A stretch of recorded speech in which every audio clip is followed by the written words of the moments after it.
नमस्ते, म शशी खड्का। म चाहिँ नि यही पेप्सी खोलामा बस्छु।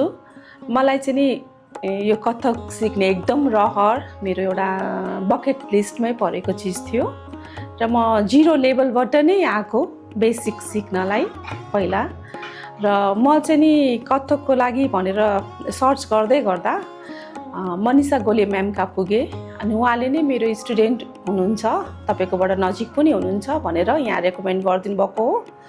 र यहाँ आइसकेपछि म अझै पनि लर्निङ प्रोसेसमै छु, बेसिकमै छु, तर म यहाँ आएदेखि चाहिँ धेरै सिक्ने भइसक्यो जस्तो लाग्छ। अलिकति आत्मविश्वास पनि बढ्दैछ हैन।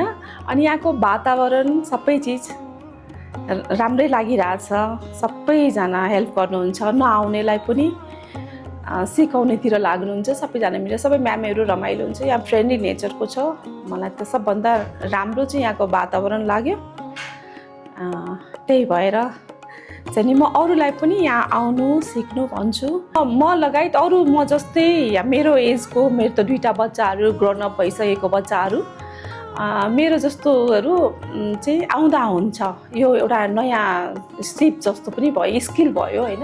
यो सिक्दाखेरि अनि आफूलाई डान्स आउँदैन भन्ने पनि भएन। अब एक दुईवटा मुभहरू पनि गर्न सकिने भयो। अलिकति कन्फिडेन्स चाहिँ बढ्या छ।